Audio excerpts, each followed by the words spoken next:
Hamas തീവ്രവാദികൾക്ക് കുടപിടിച്ചുകൊണ്ട് തുർക്കി പാർലമെന്റിൽ ഇസ്രായേലിനെ ശപിച്ചുകൊണ്ട് സംസാരിക്കുന്നതിനിടയിൽ കുഴഞ്ഞു വീണ എംപിക്ക് മരണം. 54 വയസ്സുള്ള പ്രതിപക്ഷ എംപിയായ ഹസൻ ബിദ്മസ് ആണ് മരിച്ചത്. ചരിത്രം നിശബ്ദത പാലിച്ചാലും സത്യം നിശബ്ദമാകില്ല. ചരിത്രത്തിന്റെ ശിക്ഷയിൽ നിന്ന് നിങ്ങൾ രക്ഷപ്പെട്ടാലും അള്ളാഹുവിന്റെ കോപത്തിൽ നിന്ന് നിങ്ങൾക്ക് രക്ഷപ്പെടാൻ ആവില്ല എന്നായിരുന്നു അദ്ദേഹം തുർക്കി പാർലമെന്റിൽ ഇസ്രായേലിനെതിരെ പ്രസംഗിച്ചത്. ഈ പ്രസംഗത്തിനൊടുവിലാണ് അദ്ദേഹം പാർലമെന്റിൽ കുഴഞ്ഞു വീണത്. ഉടൻ തന്നെ അദ്ദേഹത്തെ ആശുപത്രിയിൽ പ്രവേശിപ്പിച്ചെങ്കിലും 2 ദിവസങ്ങൾക്ക് ശേഷം ഹൃദയാഘാതം മൂലം മരണത്തിന് കീഴടങ്ങുകയായിരുന്നു. തുർക്കിയിൽ കെയ്റോയിലെ അൽ അസർ യൂണിവേഴ്സിറ്റിയിൽ നിന്ന് ബിരുദം നേടിയ ബിദ്മസ് ഇസ്ലാമിക് യൂണിയൻ റിസർച്ച് സെന്ററിന്റെ ചെയർമാനുമായിരുന്നു.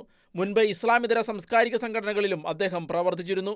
ഇസ്രായേൽ ഹമാസ് തീവ്രവാദികൾക്ക് നേരെ നടത്തുന്ന ആക്രമണങ്ങൾക്കെതിരെ തുർക്കി പ്രസിഡന്റ് തയ്യിപ് എർദോഗൻ മൗനം പാലിക്കുകയാണെന്നും ഹസൻ ബിദ്മസ് പറഞ്ഞിരുന്നു. അതേസമയം ഇസ്രായേലിനെതിരെ അള്ളാഹുവിന്റെ പേരിൽ പ്രസംഗിച്ച എംപിക്ക് മരണം എന്ന പേരിൽ സംഭവം സോഷ്യൽ മീഡിയയിൽ ചർച്ചയാവുകയാണ്.